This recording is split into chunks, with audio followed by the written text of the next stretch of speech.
आज की कहानी हरियाणा की है। हरियाणा में एक जगह लगती है पलवल। नाम आप लोगों में से कई लोगों ने सुना है और शायद नहीं सुना है तो आज की कहानी सुनने के बाद इस जगह का नाम ताउम्र आप भूल नहीं पाएंगे। दरअसल बात है साल 2018 के पहले दिन की। अब न्यू ईयर था, सारे लोग पार्टी करते हैं। पार्टी करने के बाद दिन भर एक दूसरे को हैप्पी न्यू ईयर बोला जाता है। रात को सारे लोग पार्टी करते हैं, डीजे बजाते हैं। और हरियाणा तो ऐसे भी पार्टी और ऐसे सेलिब्रेशन के लिए जाना जाता है।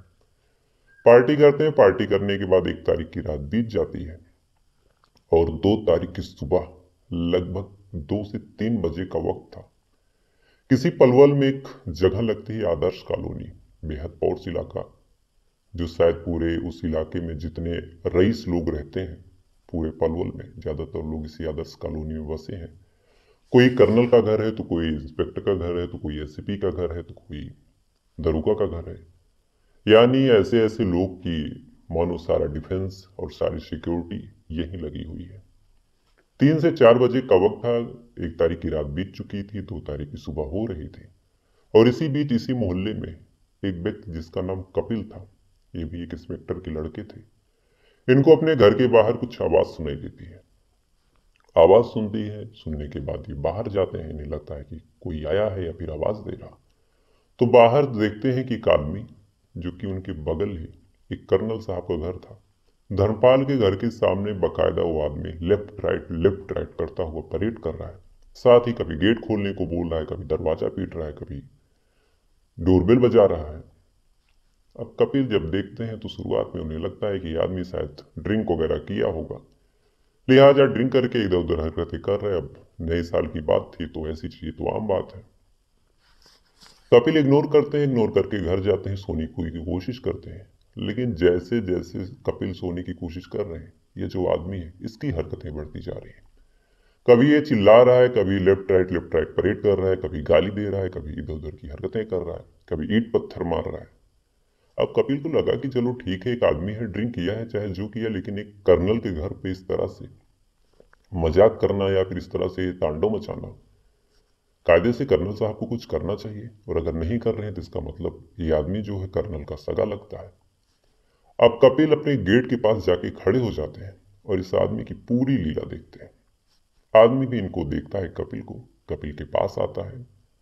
अब कपिल अंदर खड़े हैं, बाहर वो आदमी खड़ा है। अपना परिचय देते हुए कहता है कि मैं जो कैप्टन साहब धर्मपाल हैं उनका दामाद हूँ। मैं भी एक रिटायर्ड लेफ्टिनेंट हूँ। और आप देखिए किस तरह का समय आ गया, किस तरह का कलयुग आ गया कि दामाद बाहर खड़ा है, पानी मांग रहा है, चाय मांग रहा है। और ऐसे ससुराल वाले हैं कि न दरवाजा खोल रहे हैं ना ही स्वागत कर रहे हैं। मानो इनकी मानवता मर चुकी है।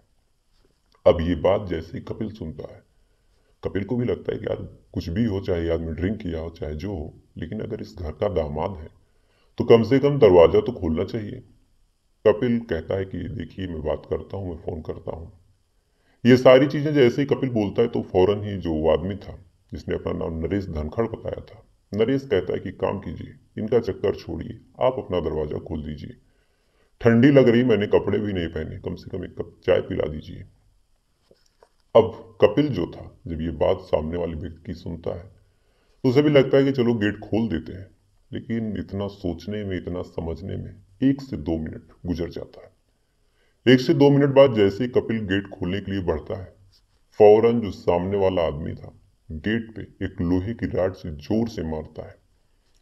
और गेट पे ही कपिल के पिता जो इंस्पेक्टर थे उनका नाम लिखा हुआ था, उनके नाम को लेते हुए जोर जोर से गाली निकालने लगता है और कहता है कि बाहर आओ, तुम्हें मार डालूंगा। अब कपिल जैसे ही देखता है कि सामने वाला रॉड से हमला कर रहा है तो कपिल की भी हवा खराब। फौरन गेट बंद करता है, गेट बंद करके अंदर जाता है। बेहद घबराया हुआ अपने पिता को फोन करता है। पिता फोन उठाते हैं, पूरा माजरा बताता है। तो पिता समझाते हैं कि देखो, नया साल का दिन है, कोई पिया होगा, अभी चला जाएगा, क्यों परेशान हो, चुपचाप सो जाओ। लेकिन अब जैसे जैसे वक्त गुजरता जा रहा था इसकी भी हरकतें बढ़ती जा रही थी। अब पिता कहता है कि अच्छा एक काम करो, 100 नंबर पे फोन कर दो, 100 नंबर आ जाएगी, इसे उठा के ले जाएगी, 4 बांस लगाएगी, अभी ये ठीक हो जाएगा। ये जो कपिल था अभी ये 100 नंबर पे फोन करता है। पूरी की पूरी घंटी जाती है, सामने से कोई रिस्पॉन्स नहीं। 5 मिनट बाद फिर से फोन करता है, फिर से कोई रिस्पॉन्स नहीं। अब ये आदमी जो था बाहर, नरेश धनखड़, ये कपिल के घर पे बुरी तरह हमला कर रहा था, ईंट फेंक रहा था, पत्थर फेंक रहा था। अब हाथ में लोहे का रॉड, उस पे देखने में भी लग रहा था कि कुछ खून वगैरह लगा हो। अब कपिल मन ही मन डर रहा है और पिता को बताता है, तो पिता कहता है कि काम करो, कोई दोस्त हो तो उसे फोन कर दो, दोस्त जाएगा, कंप्लेन कर देगा थाने में, थाने वाले आएंगे, मामला अभी सुलझा देंगे। अब पिता ने ये सलाह दी तो कपिल अपने दोस्त सुनील को फोन करता है। सुनील जाता है वहां की कैंप थाने में, बताता है कि कैसे आदर्श कॉलोनी में एक आदमी है, इस तरह से तांडव मचा रहा है। पुलिस फौरन आती है, पुलिस की पीसीआर वैन आती है, और जैसे ही पीसीआर वैन को देखता है, फौरन ही ये जो नरेश था पीसीआर वैन पे हमला करता है। हमला करने के साथ साथ उस लोहे की राड से जो सिपाही आए थे उनके ऊपर टूट पड़ता है, उनके ऊपर भी बुरी तरीके से मारता है। जैसे तैसे करके इसको काबू में लाया जाता है, लाने के बाद इसको थाने लेके जाया जाता है। कपिल भी चैन की नींद सो जाता है कि चलो इस आदमी का जो तांडव था वो खत्म हुआ। अगले दिन सुबह उठता है, सुबह उठने के बाद न्यूज खोलता है तो न्यूज में एक ऐसी चीज आ रही थी जिसे देखने के बाद कपिल की मानो रूह कांप गई। दरअसल न्यूज में इसी इंसान का, जो उसके घर के सामने लगभग 2 घंटे तक तांडव किया था, उसी इंसान की तस्वीर फ्लैश की जा रही थी और साथ ही साथ मोटे मोटे अक्षरों में लिखा था कि आदमी जो है कल रात में 6 लोगों को मार चुका है। अब कपिल जब ऐसी बात देखता है कि कल रात जो उसके घर के सामने आया था, जिसके लिए दरवाजा खोल रहा था, वो आदमी 6 लोगों का कातिल है, तब कपिल की रूह कांपती है और कपिल पूरे मामले को जानने के लिए अपने पिता से, बाकी लोगों से बातचीत करता है। तब पूरा मामला जो निकल के सामने आया, उस कहानी के हिसाब से इस आदमी का नाम नरेश धनखड़ था। नरेश सेना में जाता है, सेना में बाकायदा अच्छा खासा इसका रुतबा था, बाकायदा लेफ्टिनेंट की पोस्ट पे जाता है। और ऐसा भी नहीं था कि मामूली सिपाही रहा हो, ऐसा भी नहीं था कि नॉर्मल एक बीएसएफ का जवान रहा हो या फिर सीआरपीएफ का जवान रहा हो। ये स्पेशल ट्रेन था, यानी जैसे कमांडो को ट्रेनिंग दी जाती है, ठीक उसी हिसाब से एक बटालियन है, प्लाटून बटालियन।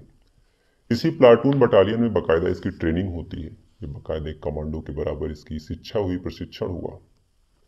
कई सालों तक वहां पे सर्विस देता है, देने के बाद साल 1999 में रिटायरमेंट ले लेता है। और इसी बीच इसकी शादी होती है एक सीमा नाम की महिला से। कायदे से तो नौकरी के पीरियड में ही शादी हो गई थी। शादी होती है, शादी होने के बाद एक बेटा होता है। 1999 में ये रिटायरमेंट लेता है, 3-4 साल तक घर पे रहता है। लेकिन अब घर पे रह रहा एक आदमी जो मिलिट्री डिजाइन के हिसाब से रहा हो, उस आदमी के लिए घर पे रहना थोड़ा सा मुश्किल था। ना वक्त गुजर रहा था, ना ही इसके मन के लोग यहाँ पे मिल रहे थे। लिहाजा इसे लगता है कि यार अभी तो उम्र पड़ी है, एक काम करते हैं, कहीं से कुछ और ज्वाइन करते हैं, पढ़े लिखे भी हैं, थोड़ा सा मेडिकल, माफ कीजिएगा, थोड़ा सा जो मिलिट्री बैकग्राउंड है उसका भी थोड़ा सा एडवांटेज मिलेगा। ये तैयारी करता है, तैयारी करने के बाद चला जाता है कृषि विभाग में। साल 2006 में कृषि विभाग में इसका दाखिला होता है। वहाँ पे कुछ टाइम तक ये सर्विस देता है और अच्छी सर्विस की वजह से इसे एसडीओ यानी सब डिवीजन ऑफिसर का पोस्ट मिल जाता है। अब एसडीओ साहब हो जाते हैं। अब अच्छा खासा इनका रुतबा है, अच्छा खासा रौब है इलाके में भी कि पहले लेफ्टिनेंट थे और अब एसडीओ हो गए। तो हर जगह इनकी वाहवाही होने लगी, हर जगह एक तरह से इनकी जयकार होने लगी। लेकिन इसी बीच जो नरेश धनखड़ है, उसे लगता है कि इसकी जो पत्नी सीमा है उसका अफेयर किसी और से है। अब जब ये बात इसके दिमाग में घर कर गई तो पत्नी से पूछता है, तो पत्नी कहती है कि पागल हो, किस तरह की बातें कर रहे हो, इतने पढ़े लिखे हो, इतने सम्मानित हो, उसके बाद भी तुम्हारी ये सोच है। तो तुम्हारी सोच पे भी एक ताजुब लगता है कि 13-14 साल का मेरा बेटा है और इतना बड़ा बेटा होने के बाद मैं किसी से अफेयर करूंगी। पत्नी कहती है, समझाती है, लेकिन नरेश के दिमाग में ये बात बैठ गई थी कि पत्नी का किसी न किसी से अफेयर है। आए दिन ये लांछन लगाता, आए दिन न जाने तरह तरह की जली कटी बातें बोलता, आए दिन कुछ न कुछ कहा सुनी होती। पत्नी भी काफी टाइम तक बर्दाश्त करती है, लेकिन जब इसे लगता है कि अब बर्दाश्त करने का कोई मतलब नहीं है, ये आदमी अब पागल हो चुका है, तो जो सीमा थी वहां से निकलती है, यानी अपने ससुराल से, और अपने मायके आके रहने लगती है। मायके आते ही अपने पिता के घर पे, उसके पिता भी रिटायर्ड कर्नल थे, तो वहां पे रहती है। रहने के बाद काफी टाइम तक उन्हीं के साथ रहती है। लेकिन अब नरेश वहां पे अकेला, इसे लगता है कि मेरी पत्नी तो मायके में जाके ऐश कर रही है, मैं यहाँ पे पागल बन गया अकेले रह के। फिर ये जाता है अपनी पत्नी के पास, कहता है कि वापस चलो, पत्नी कहती है कि नहीं मुझे नहीं चलना। और कई बार ये ऐसे आता है, कई बार तरह तरह की नौटंकी करता है। वक्त गुजरा, वक्त गुजरने के साथ साथ इसकी हरकतें भी बढ़ी। धीरे धीरे ये डिप्रेशन का शिकार भी हुआ। और इसी बीच साल 2018 का जो पहला दिन था, इसी 1 तारीख को ये आता है अपनी ससुराल आदर्श कॉलोनी। आता है, आने के बाद बड़े गुस्से में आता है और कहता है कि पत्नी कहाँ है। अब इसका गुस्सा सारे लोग जानते थे, उन्हें लगा कि अब आएगा फालतू नौटंकी मचाएगा, इलाके में बदनामी होगी, रियासी इलाका है, लोग क्या सोचेंगे। तो इसके ससुराल वाले कहते हैं कि जो तुम्हारी पत्नी सीमा है वो बीमार है और पलवल के हॉस्पिटल में भर्ती है, और तुम्हें मिलना है तो तुम वहीं चले जाओ। अब इतनी बात जैसे ही उन्होंने बोली, उन्होंने तो अपनी एक बला छुड़ाने के लिए बोली, लेकिन यही बात अब कई लोगों की जान की दुश्मन बनने वाली थी। वहां से अब ये नरेश अपने घर लौटता है। लौटने के बाद घर से एक रॉड लेता है, लोहे की रॉड लेके बाहर निकलता है। बाहर जैसे निकलता है तो रात का वक्त था, सारे लोग पार्टी कर रहे थे, कुछ इधर उधर घूम रहे थे, और जो भी इसे खुश दिख रहा था, इसके लिए एक तरह से वो आदमी इसको चिढ़ा रहा था, इसे परेशान कर रहा था। उसे देखता है, फौरन ही उसके ऊपर ये लोहे की रॉड से वार करता है। बाकायदा ये स्पेशल ट्रेंड था, तो कोई भी इससे लड़के भी नहीं जीत सकता था, कोई इससे भाग भी नहीं सकता था। एक आदमी को मारता है, मारने के बाद बुरी तरीके से उसके चेहरे को कुचलता है। थोड़ी दूर जाता है तो एक दूसरा आदमी मिलता है, उसे सेम तरीके से मारता है।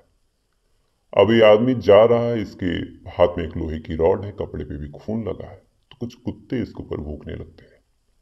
कुत्तों को देखता है, कुत्ते इसके ऊपर भूख रहे हैं, ये चुपचाप खड़ा हो जाता है। अब खून का मामला था तो जो कुत्ते हैं सूंघने के लिए इसके पास आते हैं। उन कुत्तों पे भी ये लोहे की रॉड से हमला करता है, और लगभग 3 से 4 कुत्तों को इसने मार डाला। अब 2 आदमी ये मार चुका था, 4 कुत्ते मार चुका था, यानी टोटल इसके हाथों से 6 जानें जा चुकी थी। थोड़ा सा और आगे बढ़ता है। आगे बढ़ने के बाद एक और आदमी इसे दिखाई देता है, जो भिखारी था। भिखारी भीख मांग के चुपचाप फुटपाथ पे सो रहा था। उसे देखता है, इसे उसके ऊपर गुस्सा आ जाती है, उसको भी सेम तरीके से मारता है, उसका सर कुचलता है। कुचलने के बाद ऐसा मारता है कि उसकी मानो आंखें भी बाहर आ जाती हैं, जबड़ा भी टूट जाता है, नाक की हड्डी टूट जाती है। यानी जितनी ब्रूटल लाश आप सोच सकते हैं, सेम वैसी ही हालत उस भिखारी की ये करता है। अब 3 कत्ल ऐसे हुए और 4 कुत्ते, टोटल 7 जाने। अब मामला पुलिस में भी तब तक चला जाता है कि कोई है जो ऐसे इंसानों को मार रहा है, और ऐसा भी नहीं गया तो कम से कम लाशों की मिलने की जो खबर थी वो तो पुलिस के पास गई। अब पुलिस में भी हड़कंप मचती है। पहले आते हैं उस पहली लाश के पास, वहां पे सबूत सुराग सारी चीजें जुटाते हैं। तब तक खबर लगती है कि एक दूसरी लाश मिली है, वहां पे भाग के जाते हैं। वहां पे भी जो सबूत थे, जो सुराग थे, उन सारी चीजों को कलेक्ट करते हैं। इसी बीच तीसरे लाश की खबर तो मानो पुलिस की तो रातों की नींद उड़ गई थी कि कौन है जो बुरी तरीके से 3-3 लोगों को मार चुका है, 4-4 कुत्तों को मार चुका है।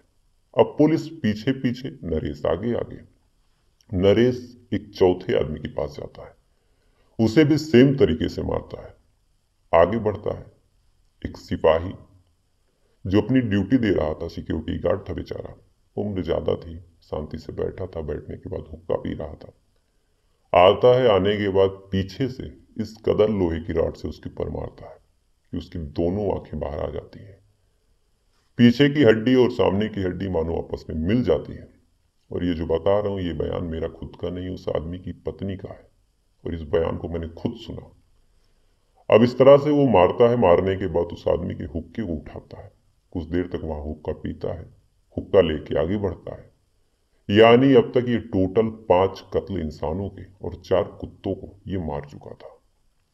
अब ये जैसे जैसे आगे बढ़ रहा था, वैसे वैसे रास्ते में जितने कुत्ते मिल रहे थे, जानवर मिल रहे थे, जो भी इसके ऊपर भूख रहा था, जो भी इसे ध्यान से देख रहा था, उन सारे जानवरों को, उन सारे इंसानों को ये बकायदा मारता हुआ जा रहा था। Total on the average, on the record बात है कि इसने 15 कुत्ते मार दिए थे अब तक। आगे जाता है, आगे जाने के बाद अपनी पत्नी से तो भी इसको मिलने ही जाना था। तब ये पहुंचता है पलवल के हॉस्पिटल। रात का वक्त था तो लगभग 11-12 बज चुके थे। हॉस्पिटल में पूरी सन्नाटा, चारों तरफ शांति पसरी हुई, पेशेंट बेचारे सो रहे थे, डॉक्टर भी अपनी ड्यूटी करके शांत बैठे थे कि कोई इमरजेंसी केस होगा तो ठीक है, नहीं तो ईश्वर करें कि ना हो। अब डॉक्टर बैठे थे और पेशेंट सो रहे थे, इसी बीच ये आता है। इसके सामने एक महिला दिखाई देती है। अब 1 जनवरी की तारीख थी, इतना घना कोहरा था कि हाथ से मानो हाथ नहीं दिख रहा था। ये आगे बढ़ता है, उस महिला को देखता है और इससे लगता है कि ये महिला उसकी पत्नी सीमा है। अब सोचिए, जिस महिला से गुस्से में इसने 5 कत्ल कर दिए थे, उसकी महिला, वही महिला उसके सामने हो, यानी उसे तो लग ही रहा था कि ये जो महिला है उसकी पत्नी सीमा है, तो उसका क्या हश्र करेगा।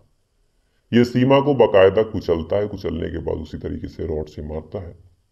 हाथ पांव शरीर की एक एक हड्डी तोड़ता है। तोड़ने के बाद वहां से निकल जाता है। वो तो सीमा की अच्छी किस्मत थी कि सीमा तो अपने घर पे ही थी। परिवार वालों ने तो महज एक झूठ बोला था। अब टोटल ये 6 कत्ल करके 15 कुत्तों को मार के निकलता है। निकलने के बाद अब आता है आदर्श कॉलोनी। आदर्श कॉलोनी में आने के बाद इसे पता चल ही जाता है कि जिसको इसने मारा उसकी पत्नी नहीं थी। तो अपनी पत्नी को मारने के लिए अपने ससुर के गेट को खटखटाता है, और वहीं जो सारी चीजें होती हैं वो मैंने आपको शुरू में बताई। अब इतना जघन्य अपराधी, इसने 6 कत्ल किए, 15 और कुत्तों को मारा। घर में जाता तो न जाने कितने लोगों को मारता, अगर कपिल सामने मिल जाता तो उसे मार देता। तो जब ये आदमी कोर्ट में गया तो कोर्ट में जाने के बाद भी कायदे से अब सारे लोगों की निगाह टिकी हुई थी, जिनके घर के लोग मरे थे या फिर जिस शहर में ये घटना हुई थी, वहां के सारे लोग अब मामले पे नजर गड़ाए हुए थे कि क्या होता है क्या नहीं होता है। कोर्ट में अब इस मामले की जब सुनवाई शुरू हुई तो जो इस नरेश धनखड़ के वकील थे, उन्होंने ऐसे ऐसे ग्राउंड रखा, ऐसे ऐसे मामले में इस केस को फंसाया।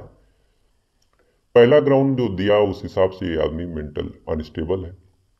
इसी मेडिकल का हवाला लेके ये रिटायरमेंट भी लिया था, और इसी मानसिक विकृति की वजह से ये परेशान भी रहता है। तो अगर इसने कत्ल किया तो शायद सजा ना हो, ऐसा वहां के वकील का कहना था।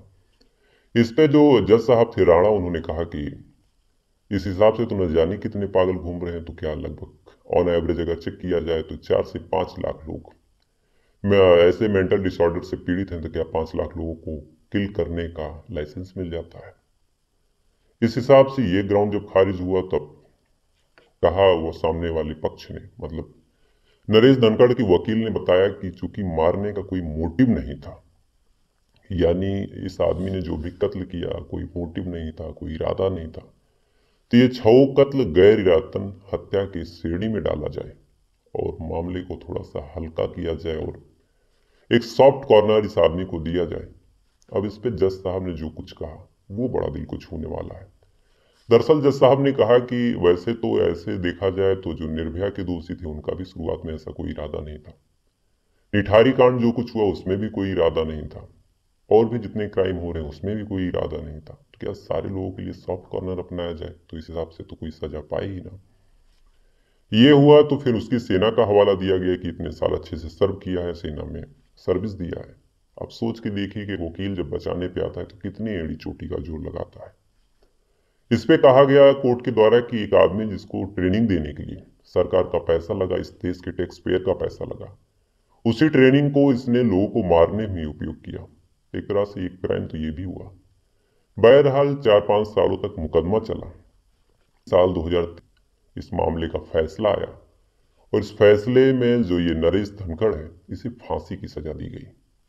अभी अभी लोअर कोर्ट का फैसला, अभी 2 कोर्ट और बाकी है, और राष्ट्रपति का तो अलग ही है। तो टोटल कई ऑप्शन अभी इसके पास हैं, लेकिन कम से कम लोअर कोर्ट से जब ऐसा फैसला आया तो जो मरने वाला गार्ड था उसकी पत्नी ने बयान दिया और कहा कि जिस हिसाब से मेरे पति को इसने मारा था कि अपने पति की लाश देख के मैं डर गई थी। कई बार अपने पति की लाश को सपने में देखती तो चौंक के उठ जाती। अपने ही पति से मुझे इस कदर डर हो गई थी। आप सोच के देखिए कि एक आदमी अपने घर का कोई मरा हो तो डरता नहीं है, उसकी लाश से बाकायदा चिपक के रोता है, लिपट के काफी टाइम तक चाहता है कि न जाए लाश। लेकिन अगर लाश ऐसी हालत में हो कि घर वाले ही देख के डर जाए, तो आप सोच के देखिए किस हिसाब से इसने मारा होगा। दोस्तों, अगर सच्चे क्राइम की अनकही कहानियां आपको रोमांचित करती हैं, तो अभी डार्क रियलिटी शोज को सब्सक्राइब कीजिए, क्योंकि असली जुर्म की अगली सच्चाई आप मिस नहीं करना चाहेंगे।